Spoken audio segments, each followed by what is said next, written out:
Assalamualaikum warahmatullahi wabarakatuh. Best, best, best.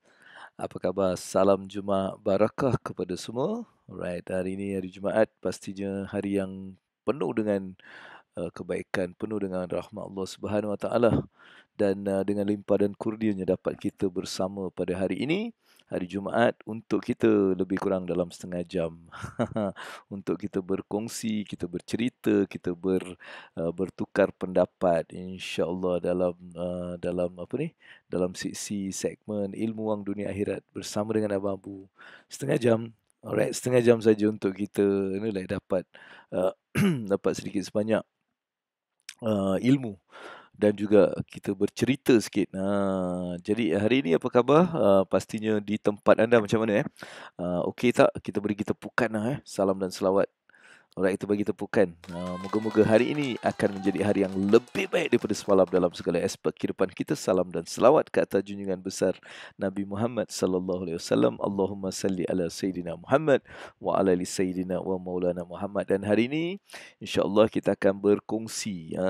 Kita akan berkongsi sedikit cerita cerita pagi kan, cerita pagi ni. Lepas tu kita ada ilmu buku hitam. Ilmu buku hitam kita hari ni akan menceritakan kisah macam mana kita nak bangkit daripada sifat malas ni kan. Sebab salah satu sebab yang menyebabkan ramai orang tak capai benda-benda dalam hidup dia adalah kerana malas. Malas ni akan menjadikan dia macam tak buat. Dia bermula daripada melambat-lambatkan procrastination and then it's lead to become jadi malas dan akhirnya kita tak dapat mencapai apa-apa. Kita tak nak dalam keadaan macam tu, kita nak keluarkan daripada sifat malas. Itulah yang saya nak bagi 6 kaedah sekejap lagi dalam segmen ilmu pagi ataupun ilmu buku hitam. Kenapa ilmu buku hitam? Sebab saya tulis benda tu dalam buku hitam. Tu sebabnya dia jadi ilmu buku hitam. Allahu Akbar. Dan macam mana hari ini hari Jumaat ada plan ke? Dan saya insya-Allah dalam pukul 12 nanti kita akan ke Masjid Darussalam di Singapura. Di Singapura ni masih lagi kita untuk Friday prayers lah, untuk solat Jumaat kita memang kena daftar dulu. Kalau tak kita tak boleh pergi dan dia juga kita hanya dibenarkan untuk sekali 2 minggu. 2 minggu sekali kita kena pergi. 1 minggu memang tak boleh pergi, 1 minggu boleh pergi. Tapi solat fardu yang lain okey dah dibuka, maksudnya boleh pergi anytime. Right, anytime boleh pergi, tak perlu nak register lah. Itu satu kebaikan yang telah pun berlaku sejak I think September tu hari Alhamdulillah. Alright, dan hari ini saya nak mulakan dengan beberapa maklumat juga. Okey, bagi anda yang mungkin nak bersama untuk kita macam berkongsi-kongsi ataupun kita bernetwork Kalau tengok kat depan ni Abang Abu ada letak satu poster. Poster ni sebenarnya adalah untuk event satu event yang Abang Abu jalankan pada 24 Oktober iaitu hari Ahad jam 9 malam hingga 10 malam secara online, virtual, alright, virtual, dan dia adalah sesi networking dan awak akan bertemu dengan network one to one, speed networking dalam virtual satu benda yang sangat menarik dan anda semua Abang Abu jemput secara percuma untuk datang. Bagi yang adalah pada hari ini yang mungkin dengar benda ni ataupun tengok sekejap lagi, alright, awak boleh just scan dekat QR code tu untuk register secara percuma, alright, dan pastinya insya-Allah kita dapat bersembang dan juga ada satu sharing by Property Millionaires Zali Serwan daripada Singapura. Dia akan share juga dalam perjalanan macam mana boleh membina portfolio property yang bernilai berjutaan ringgit. Alright, dan juga kita ada sesi networking di mana one to one random speed networking. Ini memang awak akan berjumpa satu-satu tau. Dia memang very speed networking, awak akan jumpa satu secara random. Komputer sendiri akan pilih untuk awak berjumpa dan awak berjumpa 3 minit berkenalan dan mengumpulkan network yang berapa banyak dan juga kita ada sediakan booth kita ada macam-macam booth resort lah, ada semua booth yang awak boleh pergi tengok dan dapatkan maklumat dan juga mungkin awak nak jadi agent ke nak promote ke, semua tu boleh dekat sana. Alright. Jadi kita ada sediakan benda ni, jadi ambil peluang untuk hadir ke program networking ni pada 24. Okey, saya terletak kat tepi situ. Mungkin nanti yang lain pun nak tanya atau di akhir rancangan saya akan update lagi sekali. Okey. Bagaimana dengar tak guru kat sini Singapura sedang guru dia macam nak hujan lebat sebab tu hari ni abang pun tak keluar jadi saya duduk dekat rumah rumah lama saya ni alhamdulillah tengok batu-batu pun belum lagi. Itulah tempat kita. Alright. Okay guys, jadi saya nak mulakan dengan cerita hari ni, cerita petani dan hujan. Kena pula time-time hujan ni. Sebab saya nak cerita ni supaya dia juga memberikan kita some ideas, some thoughts, alright? Dan saya juga menjemput anda untuk berkongsi dengan rakan-rakan dengan sharekan link ni, sharekan video ni, share pada kawan-kawan, rakan-rakan dan juga di social media anda, alright? Okay? Okay now, cerita petani dan hujan ni, dia macam ni. Satu hari tu, ni petani lah, petani dia macam adalah buat like dia tanam sayuran, biji-bijian kan semua ni. Jadi dia selalu akan daripada kebun dia tu, tempat dia tu, dia akan jalan dan dia akan bawa ke pasar lah untuk jual dan dia ada kereta kuda lah. Kereta kuda ni dia kereta kuda dia ada kereta kuda yang ni zaman dulu lah. Lepas tu dia akan meletakkan barang-barang dekat kereta kuda, lepas tu dia bawa kuda tu ni. Kuda ni bukan kuda yang lari tau, dia kuda bawa barang. Dia lain. Jadi itulah dia punya kerja. Jadi hari tu hujan lebat tau, hujan lebat gila. Jadi memang rahmat dia turun banyak kan. Jadi petani ni macam wow, hujan lebat ni macam mana. Lepas tu hujan dia dah siapkan tau, malam tu dia dah siapkan. Jadi pagi-pagi dia nak kena pergi pasar sebab dia kena sampai dekat pasar tu pagi supaya dia boleh cepat-cepat jual semua benda-benda tu. Jadi dia pun dalam perjalanan ni dia dah bangun pagi semua siap dia pun, tapi macam hujan kan. Hujan dia kena lalu lah. Dulu kan dia tak pakai kereta, dia pakai kereta kuda tu kan. Jadi dia bawa jalan. Kereta kuda bukan kereta kuda yang lari laju dia kereta kuda yang bawa barang, dia macam slow sikit. Jadi dia jalan pula lecak sana lecak sini, hujan lebat kan. Jalan-jalan alih-alih dia tersangkut.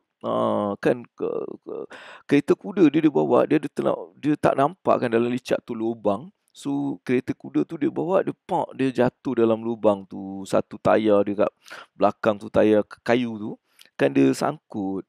Jadi kuda ni cuba tarik, tak boleh. Jadi si petani ni dia kat atas kan, dia tengah duduk dekat atas tu. Dia pun tengok, apa ni macam mana, dia cuba tengoklah ada orang datang nak tolong kan. Dia tengok tak ada orang datang. Pagi-pagi siapa nak datang kan. So dia tengok lagi tak ada orang datang. Dia cakap lah, apa ni ya Allah, apa ni. Kenapa ni macam ni? Alah janganlah macam ni. Kenapa buat macam ni? Kenapa saya dia macam mula mengadulah kan. Kenapa? Apa ni? Saya dah siap semua kan. Semua dah siap saya nak bawa ni, tak ada habislah saya tak ada makan, tak ada apa ni. Saya nak pergi nak jual. Dia menangis. Dia cakap macam mana ni? Dia cuba macam tu kan. Lepas tu tak tahulah hari tu muncul pula satu orang tua kan. Orang tua dia muncul kat situ, dia jalan. Then dia ni tanya, "Alah orang tua ni manalah dia boleh tolong aku kan?" So dia tanya, Cik, saya benda dah tangkap macam mana ni cik?" Dia orang tua ni dah lah bongkok je, susahlah dia nak buat apa pun. Jalan. Lepas tu dia cakap dengan orang muda tu kan, yang petani tu, dia cakap, engkau ni, kau duduk kat atas macam manalah nak dapat bantuan. Engkau kena turunlah dulu. Cuba kau turun, kau tolong suruh kuda kau tarik dan kau tolong tolak sikit, mesti dia akan naik. Jadi orang petani ni rasa macam dia pun turun. Lepas tu turun dia pun cakap kuda kan dia dengar kan. Dia pun dia naik. Dia naik, kereta kuda pun keluar daripada tayar dia keluar daripada lubang tu dan akhirnya dia boleh sambung perjalanan dia. Jadi apa pengajaran yang kita dapat daripada pelajaran ni sebenarnya? Ramai orang yang sebenarnya dia malas. Alright, dia duduk kat situ, dia tak nak buat kerja, dia nak semua jadi. Semua jadi sendiri, dia nak tunggu orang lain, dia tak nak buat kerja tu. Walaupun benda tu dia kalau buat sikit, benda dia boleh bercapai. Jadi apa yang abang bermaksud, ramai orang yang procrastinate, ramai orang duduk, ramai orang tunggu benda terjadi, mereka tidak mahukan benda tu jadi. Jadi kita pun tahu Allah takkan tolong orang yang tak nak tolong diri dia sendiri kan. Jadi untuk pelajaran ni, saya nak ramai orang yang mungkin kita nak berniaga lah, kita nak jadi kaya lah, kita nak ada itulah, ada inilah. Tapi sikit kita nak buat, kita malas. Jadi jangan ada sifat malas, jangan ada duduk kat situ tunggu untuk benda terjadi. Sebaliknya kita turun padang, kita lakukan apa yang kita mampu. Sebab dengan usaha tadi, ada kemungkinan kita akan dapat berjaya mengeluarkan diri kita daripada problem dan sebagainya, insya-Allah. Right? So itulah yang abang pun nak ceritakan pada hari ini. Kita ada abang Hamdan ada kat sini. Abang Razali, Abang Hamdan Razali, right? So saya nak jemput dia lah, insya-Allah. Mana tahu abang Razali free ke hari ni, dia boleh join saja abang pun. Kejap.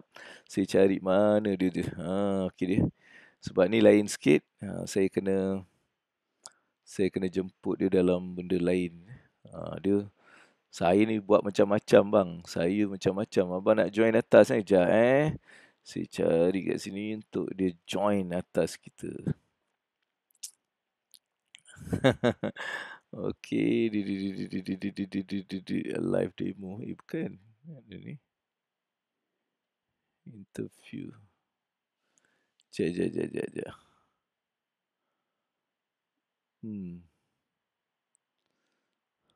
So, abang pun nak cari suruh dia naik balik ni. Itulah lama tak pakai ni, aku dah lupa dah.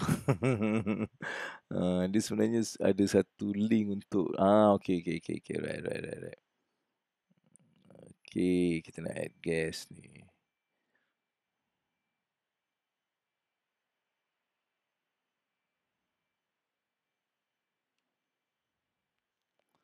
Okey, tu dia. Kita nak just jemput abang. Alright, untuk tengah jalan abang tak boleh join Oh, tengah jogging. Alright, tak apa. Abang ni baguslah pagi-pagi dah jogging. Saya ni hari tak jogging lah, nak hujan. Tapi tak apalah, kalau abang nak join tu boleh ada link dia. Okey, kita teruskan juga untuk cerita. Jadi itu cerita dia. Cerita dia petani dengan hujan. Jadi kita jangan tunggu untuk benda tu jadi. Sebaliknya kita turun padang, kita buat sedikit. Kadang-kadang sedikit je usaha dia. Kan dia kena just like masa kuda tadi tarik tak boleh. Jadi dia kena letak bahu dia, tolak sikit benda tu jadi. Dan begitulah juga dalam banyak kehidupan kita. Kita ni duduk sampai benda tu nak jadi. Kita bagi macam-macam alasan kita bagi. Alah, tak ada orang lah, tak ada orang nak belilah, tak ada orang nak tengok lah, tak ada. Ini semua alasan. Alright, kita jangan buat untuk manusia, kita buat untuk Allah. Alright, kita turun padang, kita buat sedaya yang kita boleh. Kalau dapat, alhamdulillah. Kalau tak dapat pun alhamdulillah, sebab pastinya ada satu kebaikan yang Allah nak tunjukkan kat situ. Right? Okey, dan hari ni kita nak terus masuk ke kita punya bab. Bab kita pada hari ni, cerita dia. Alright, cerita kita letak, kita nak ilmu hitam kita. Ilmu buku hitam, bukan ilmu hitam pula. Nanti ada orang yang cakap, abang Abu ada pagi-pagi ni dia ajar ilmu hitam. Tak, kita nak cerita pasal ilmu buku hitam. Macam mana kita nak bangkit daripada sifat malas ni dengan menggunakan satu kaedah ataupun 6 perkara yang abang Abu nak share dekat sini. Dan saya nak tulis satu persatu supaya kita boleh actually like go through benda tu bersama-sama. Right? Okay, yang pertama abang Abu nak just like share dengan you all. Kita nak pakai teks apa teks merah lah kita pakai teks merah supaya dia lain sikit daripada ataupun kita pakai teks putih lah kan, yang tu dah kuning, yang ni kita pakai putih. Ataupun okey, boleh kita just like saja je. Abang pun nak main-main dengan benda ni. Background kita tukar warna warna macam ni, putih. Okey. Set. Okey. Alright Jadi A ni stands for account.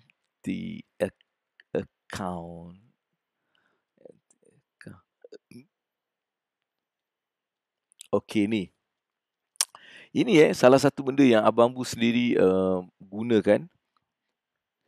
Okey, dalam permulaan saya macam nak nak hilangkan sifat malas ni, saya kena ada orang yang boleh macam boleh bagi saya that semangat. Dia jadi macam orang yang saya letakkan, macam bagi dia, okey, aku akan buat ni. Tak buat kau marah aku ke, kau buat apa-apalah. Dia macam tu.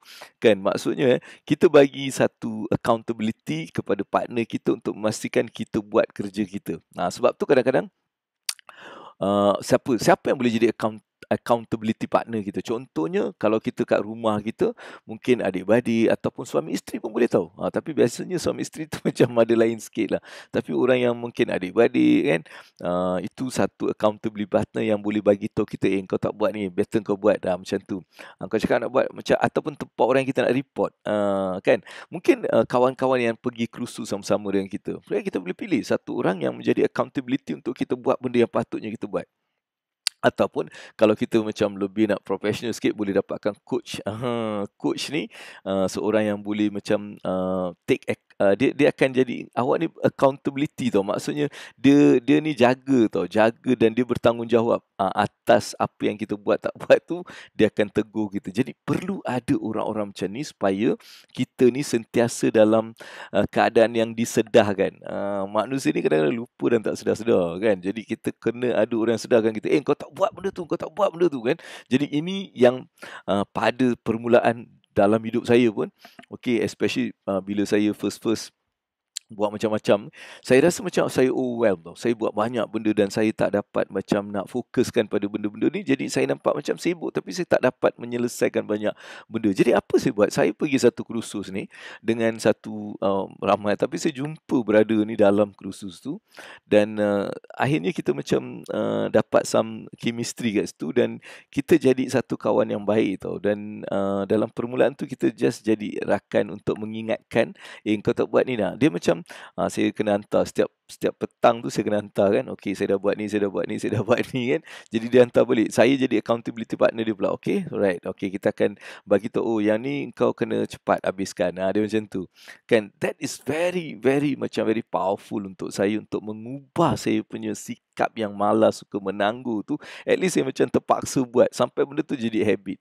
Jadi itu yang mungkin satu benda yang boleh kita amalkan untuk memastikan kita ni macam boleh bangkit balik daripada sifat malas tu.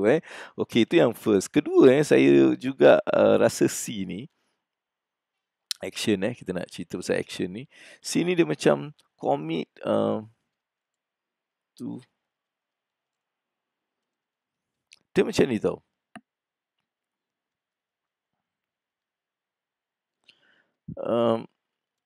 Apa maksud? Sekejap lah saya tulis supaya awak nanti senang. Possible actions. Yang ni sebenarnya saya cakap commit. Bila kita nak hilangkan sifat malas ni, kita commit pada perkara-perkara yang kecil. Kan, macam adik-beradik abang-abu dalam kelas kita bagi, kita suruh buat benda ni. Buat benda ni. Dan kita kena commit. Walaupun benda tu simple je, saya suruh tulis. Tulis wave. Maksudnya kita akan tulis satu wave. Wave untuk kita punya ni. Setiap hari kena tulis. Itu saya punya arahan. Dan kita just buat. Itu small action. Dia tak adalah macam luar biasanya menulis. Ada kadang-kadang saya cakap senyum je. Senyum je. Kita small possible actions. You no need to do benda yang luar biasa. Tapi untuk kita menghilangkan sifat malas kita ni, kita mula dengan perkara-perkara kecil yang kita commit pada diri kita. Aku akan solat pada waktu, aku akan pergi masjid untuk solat contohnya. Saya akan baca Quran pada masa ni. Saya akan berzikir, saya akan beristighfar sebanyak 100 kali setiap hari. Saya akan lakukan duha sebelum saya keluar rumah. Benda-benda yang kita letakkan as kita punya apa ni, komitmen terhadap benda ni, dan kita tunaikan benda tu walau sekecil mana. Sebab tu mulakan dengan benda kecil-kecil. Tak payah kita terus nak komit benda-benda besar. Alright? Jadi kita ajar diri kita untuk supaya kita, bila kita dah commit something, kita akan buat.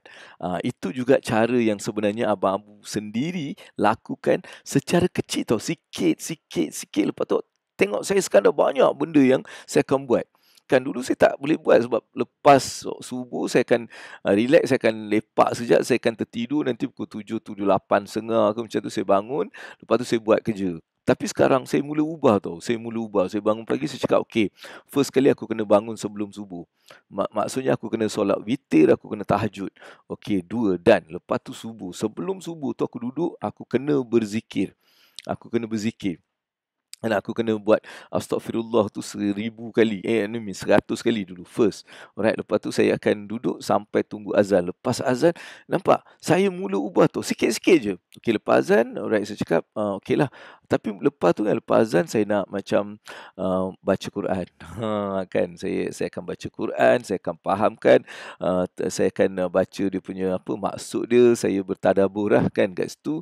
Lepas tu saya akan duduk dan saya akan mula dengar kuliah pula. Dulu masa tu tak dengar kuliah sampai pukul 7.30. Lepas tu saya akan mulakan saya punya aktiviti. Saya pergi kalau saya belum mandi, saya pergi mandi, saya akan solat duha sebelum saya datang balik untuk saya punya. Jadi saya mula sebenarnya buat sikit-sikit. Dia nampak hari ni macam banyaknya aku buat ni. Bila saya tengok, banyaklah benda yang aku buat, kan. Tapi benda tu bermula sikit-sikit. Jadi permulaan untuk kita menjadi lebih tak malas ni adalah komitmen pada perkara yang kecil-kecil dulu.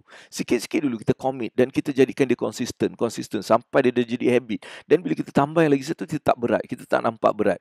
Tapi kalau mula-mula je mentang-mentang dengar abang-abang kau dah semangat balik, kau dah tulis ni nak buat ni, memang kau tak buat.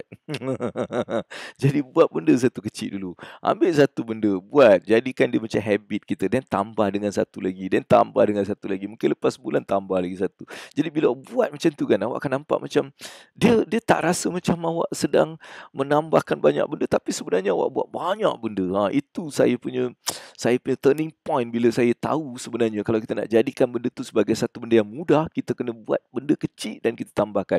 Jangan sekali arung kita nak buat semua. Kan susah. Sebab tu ramai orang dia tersekat ataupun mereka tak dapat meneruskan sebab mereka nampak banyak sangat. Banyak sangat nak buat. Macam mana aku nak buat benda ni kan? Jadi mereka ada banyak masalah kat situ. Sebab tu saya sarankan untuk kita mula mengambil benda-benda yang simple dan komitkan pada benda tu. Boleh? Alright, boleh ke boleh ni? Hello. Dan saya nak juga anda terus share kepada member-member, adik-beradik. Sebab hari ni abang duduk kat sini, saya malas nak share ni semua dari segi bukan share apa. Maksudnya saya taklah macam nak kacau orang kan. Kadang-kadang orang tak suka ni.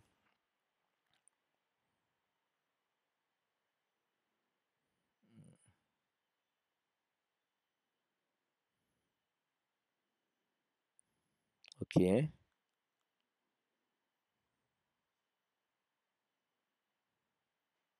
Jap.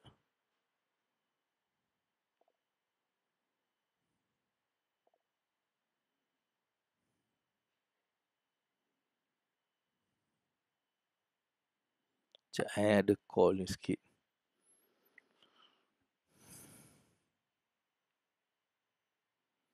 Okay guys, alright. So to commit to small action. Yes, betul. Alright. Okay, then T is something yang paling efektif dalam saya punya perjalanan penukaran saya ni kan. Habit saya ni. T ni paling best tau. Dia macam saya macam rasa macam benda ni memang gila lah. Memang real. Paling antara benda yang paling power yang saya actually like ni ni tau. Okay, dia benda ni benda ni mungkin untuk ada orang benda baru tau. Tapi benda ni best. Dia time block. Right, dia time block. Time block ni apa tau? Kita mula buat jadual kan masa. Dan kita block time apa tau? Block time no gadget. No gadget, turn off. Dia time off to turn off. Dia macam time block to turn off. Tambah sikit dia benda ni very important sebab apa? Dulu saya walaupun kita buat kerja, kita ada phone. Macam tadi kan nampak ada telefon, kita akan tengok kacau benda sana. Lepas tu kita mungkin ada benda, ada TV kat depan. Jadi benda ni mengganggu kita punya fokus. Dia ganggu gila. Jadi banyak benda yang saya punya benda dia tertangguh sebab saya ni banyak sangat benda yang saya buat. Kan, banyak sangat benda yang mengganggu saya, jadi saya tangguh kan. Nantilah lepas tu tengok Facebook, kejap lagi alamak ada nak buat benda tu. Lepas tu alih-alih tengok TV dah terduduk kat TV kan. Dia macam mengganggu sebab kita punya productivity tak bagus. Lepas tu saya cuba buat benda ni. Saya buat time block. Okey, saya cakap daripada pukul 8 sampai 9, 1 jam je, bukan banyak pun. Aku tak nak ada telefon, tak nak ada apa, tak nak ada TV. Aku nak just fokus pada benda aku saja. Benda yang aku nak buat itu pun, dalam benda pun saya pecahkan tau. Okay, saya nak just like tumpukan, contohnya saya nak tumpukan untuk just content Facebook. Alright, untuk satu jam ni konten Facebook. Maksudnya bukan untuk satu post. Saya mungkin sediakan untuk post yang besok, lusa, mungkin seminggu punya post saya dah sediakan. Okay. ada time block yang saya ambil untuk classroom. Maksudnya saya punya program. So, okey, program ni, okey, saya nak bagi setengah jam untuk kelas ni. Alright, saya akan pergi sana, saya akan check apa yang saya kena buat, saya kena update. Okey, kelas ni habis. Okey, kelas ni pula. Kelas kedua, kelas ketiga. Jadi saya akan mula benda tu. Lepas tu saya akan tengok sekarang update untuk aku punya semua update. Setengah jam ni aku nak update status aku nak update dekat Facebook aku nak update dekat Instagram, aku nak update kat WhatsApp status, so story dan sebagainya. So saya mulakan benda tu. Okey. Lepas tu saya cakap okey, now content untuk TikTok lah, whatever. Jadi saya mula fokus pada benda tu je. Kalau benda tu sekarang nak buat, tak ada, tak mau lagi. I time block and turn off anything yang unrelated tu benda yang saya buat. Jadi ini sebenarnya bila saya mula buat macam tu kan, awak tahu tak, saya punya results better. Saya dapat sediakan contohnya konten Facebook, saya sediakan untuk seminggu, saya dah siap. Okey, 1 jam ni aku dah siap untuk seminggu. Yang clear tak? Dia memberikan saya macam speed tau. No, like speed dalam saya capai saya punya matlamat pekerjaan ataupun matlamat yang saya tetapkan, saya dapat dengan cepat sebab saya ada time block. Turn off anything. Cuba benda ni. Bagi yang anda yang macam selalu, kadang-kadang sifat malas lambat-lambat ni bukan sebab kita malas pun, sebab keadaan tu, babe. Orang alamak, TV best lah, babe. Lepak tengok sekejap lah TV ni. Lepas tu Facebook, dia ni bagus. Apa dia cerita kita senang tau. Kita senang. Kita senang buat benda tu tau. Dia macam tu lah. Aduh, la ilaha illallah. Sekejap Nampak? Nampak kan? Aku baca je ada benda. Uh,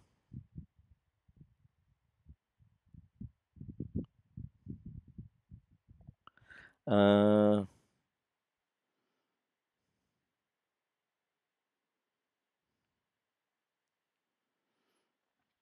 Nampak So that is another one. Waalaikumsalam, Mak Latif. Okay. So itu lagi satu action sebab tu kadang-kadang kita bila kita tak ada time block ni, kita macam rasa sibuk tapi satu benda tak buat. Inilah yang abang buat. Okay, lagi satu yang menyebabkan kita selalu dulu saya ada benda ni kan. Saya ada I ni sampai saya tukar. Awak baca benda ni saya tulis Okey, yang ni buat saya macam semangat. Sebab dulu kenapa banyak benda saya tak buat tau. Saya rasa alamak, nanti aku fail ni macam mana nanti orang nanti orang cakap apa pula kan, fail pula benda ni kan. So pada saya it's okay to fail. You buat saja. Kan? Kalau sebenarnya mungkin awak tengok saya alright. Kalaulah saya tak ada benda kepala otak, benda ni dalam diri saya dah anggap apa yang saya buat Facebook live ke, YouTube live ke, semua ni failure. Sebab apa, bila saya buat ni, saya macam tak nampak lah benda tu macam, ramai. Tak. So pada saya, that is a failure. Buat apa aku buang masa banyak tu? Tak. Tapi saya cakap, it's okay to fail. Tak apa. Tak apa gagal, babe. Kau buat je. Kau buat je. Hasilnya Allah yang bagi. Bukan YouTube ni bagi. Bukan Facebook ni bagi. Kan? Bukan benda ni. Tapi Allah yang bagi. Jadi kau buat. Okay? It's okay to fail. It's okay to fail. Failure ni hanya bila kita berputus asa.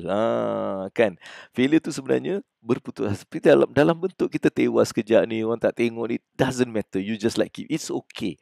So bila ada perasaan macam tu, you tak akan rasa berat. You tak akan rasa apa-apa. You akan terus buat dan buat dan buat. Akhirnya awak akan mendapat satu kejayaan yang luar biasa. Yang tak disangka-sangka. Right?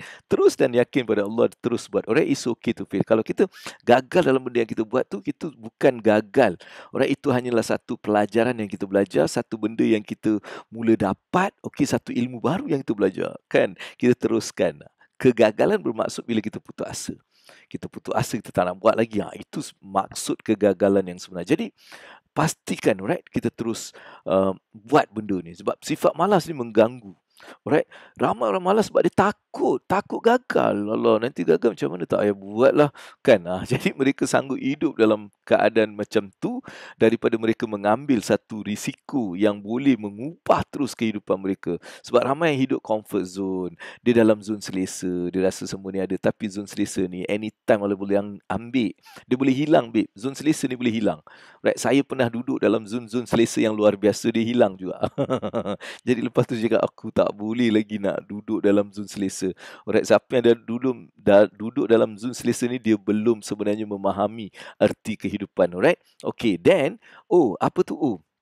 Untuk kita nak mempercepatkan ataupun kita pastikan kita ni macam tak malas. Kadang-kadang kenapa sifat malas?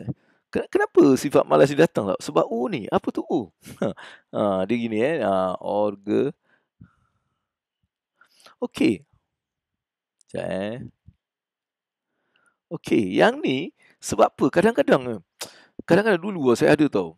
Saya nak buat tau, semangat nak buat. Tapi bila saya pergi tengok tempat nak buat kerja saya, ya Allah, macam tak tersusun. Dia macam tak best lah. Macam berselera, otak kita pun bercelaru. Ada sekali tu aku pergi tempat tu busuk, la ilaha illallah, macam mana aku nak buat kerja. Jadi kita cakap, tak payahlah, aku nak lepak dululah, aku nak pergi cari tempat, aku nak keluar lah kan. Jadi kadang-kadang organize. Sebab tu sebaik-baiknya macam kalau kita ada tugas kan pagi tu, kita organize tau hari kita. Cakap besok aku nak buat benda ni dan mulakan dengan benda-benda yang boleh buat dengan cepat. Yang boleh buat dengan cepat, yang mudah tau. Contohnya, saya siapkan, saya takkan update benda tu semalam tau. Saya akan, okey tunggu pagi. Tapi saya dah siap, saya tak update je. Alright, saya pun cakap, okey datang pak, update pukul 6, pak tekan. Saya jadi benda tu okey, settle. Saya jadi gembira. Maksudnya, organize ourselves. Organize kita punya kerja. Organize keadaan persekitaran kita yang buatkan kita semangat nak kerja. Jadi, organize. Alright, ini juga boleh menjadikan kita hilangkan sifat malas. Sebab kalau kita tak organize, sifat malas tu akan datang. Dia macam, alah nantilah dulu. Alah nantilah tunggu bersih, nanti aku buat dah. Dia macam tu. Jadi kalau kita nak hilangkan sifat malas, pastikan kita organize. Jadi organize kita punya semua tau. Pekerjaan kita, tempat kerja kita, plan hari tu kita nak buat apa. Organize. Duduk malam tu 5 minit kita organize. Aku nak buat ni, aku nak buat ni, aku nak buat ni. Macam tu, right? Okay, so that is O. And then the last one is like N. Okay, N ni kadang-kadang dia bagi kita semangat sikit. Macam, dia rasa macam puas hati. Sebab manusia ni nak rasa satu kepuasan dan juga manusia nak satu reward tau. Okay, dia perlukan reward. Okay, dia perlukan rewards. Dia rewards. Apa maksudnya? Maksudnya, alright, bila kita mencapai sesuatu benda yang kita dah macam buat, bagi reward sikit. Reward ni bukan kita nak 24 jam kerja, 24 jam kita fokus lah, kuno-kuno nak capai benda. Tak. Kalau orang macam tu, dia tak capai fokus dia. Betul-betul, serius. Kalau you ni, kepala otak you macam nak capai ni, you kerja-kerja, dia takkan capai. So, orang yang capai ni, setiap kali dia capai, dia bagi diri dia some reward. Kita tak tahu reward dia apa. Awak tengok orang-orang berjaya, dia bagi reward untuk diri dia. Cakap, okey lah, aku nak relax satu hari ni. Sebab dia dah capai target dia. Okey, aku nak macam pergi ke sini. Sebab apa? Dia bukan pergi sini, bukan tak ada ramai orang. Dia pergi sebab dia cakap, aku dah kerja banyak ni, aku nak pergi. Tapi dia tak capai benda, babe. Kan, tapi orang berjaya ni, dia kalau nak reward diri dia, little reward je. Dia bukan bagi benda-benda besar. Kan, little reward. Okey, cakap, aku nak pergi for a walk lah. Aku nak tengok kartun lah. Hello, serius, aku buat macam tu. Orang aku dah buat benda ni. Ada 1 jam lebih aku cepat buat ni. Aku nak tengok kartun. Popeye the Sailor Man. Aku suka dengan the Jack the Neverland Pirate. Aku suka dua ni kan. Jadi duduk tengok. Masa anak aku kecil tu lagi best. Kita 2 orang tengok kan. 2 orang tengok. Yang lain semua tak nak. Kan. Jadi kadang-kadang little nice reward lah kan. So bukan kita cakap bila reward ni kita nak kasih jam tangan Rolex lah. Itu semua next. Tapi sometimes little nice little reward ni dia akan menjadikan kita macam rasa nak buat lagi kan. Kita rasa macam okey, kita rasa best. Kita dapat macam dia punya reward tau daripada apa yang kita buat, right? Jadi pastikan benda-benda ni kita boleh letakkan dalam hidup kita, dalam kita nak mencapai matlamat kita. Jadi hari ini saya pasti anda semua masih ingat lagi cerita dia petani dan hujan. Jangan jadi malas macam si petani, dia duduk atas kereta tu tak nak turun-turun. Hujan kereta tu kan, turun sekejap tolak, dia terus settle kan. Jadi ramai orang suka melambar-lambarkan, suka melihat perubahan tu berjadi dengan sendiri, tapi sebenarnya kita yang perlu untuk melakukan sesuatu untuk perubahan hidup kita. Perubahan yang akan berlaku pada kita tanpa kita buat apa-apa lah. Usia kita ni, muka kita ni semua akan berubah. Kau buat ke tak buat apa, dia akan berubah kan. Rambut ni akan berubah, apa tu semualah. Tapi dalam kejayaan dalam satu benda, maka kita perlu ada sedikit usaha yang perlu kita lakukan. Alright. Walaupun makanan tu dah tersedia, kalau kita tak usaha dengan mengambil makanan tu, memasukkan dengan tangan kita, maka kita akan sentiasa berlapar juga. Jadi saya nak just ingatkan pada diri saya jugalah, jangan malas-malas. Abang Abu, kau dah set banyak benda dalam hidup kau ni, kau kena buat. Jangan tak buah bambu, kalau tak kau jaga kau datang dalam mimpi kau, kau cekik kau. Dia macam tu. Alright, okay. Guys, so itu saja, melainkan anda ada satu dua soalan. 9:48 alhamdulillah, sebab nampak bambu kena sharp. Lepas tu kita ada kerja-kerja yang seterusnya bambu nak buat, insya-Allah. Right? Okay, ada soalan ke? Kalau tak ada soalan, itu saja. Assalamualaikum. Sekali lagi saya nak ingatkan anda, bagi anda yang masih lagi belum berdaftar, cepat-cepat daftar benda ni. Alright, sebab kita akan ada program pada Ahad ini, Ahad ni kita hari 2 hari je lagi.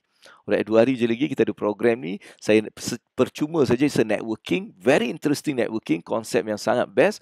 Daftar kat sini, scan saja dan terus daftar, ikut dia punya proses, dan kita akan jumpa pada Ahad ini 9 hingga 11, insya-Allah. Right? So itu saja daripada Bambu. Assalamualaikum warahmatullahi wabarakatuh. Saya doakan anda semua, Allah terus akan memberikan rahmatnya, barakahnya dalam segala apa yang anda lakukan, diberikan taufik dan hidayah. Mudah-mudahan dengan taufik dan hidayah anda akan ditunjukkan jalan-jalan lurus, ilham-ilham yang baik untuk terus melakukan kebaikan. Right? So itu sajalah daripada Bambu untuk anda pada hari ini. Kita akan jumpa lagi esok dalam segmen Ilmu Wang Dunia Akhirat. Alright, bersama dengan Abang Abu. Alright, sehingga itu kita jumpa lagi. Assalamualaikum warahmatullahi wabarakatuh. Best, best, best.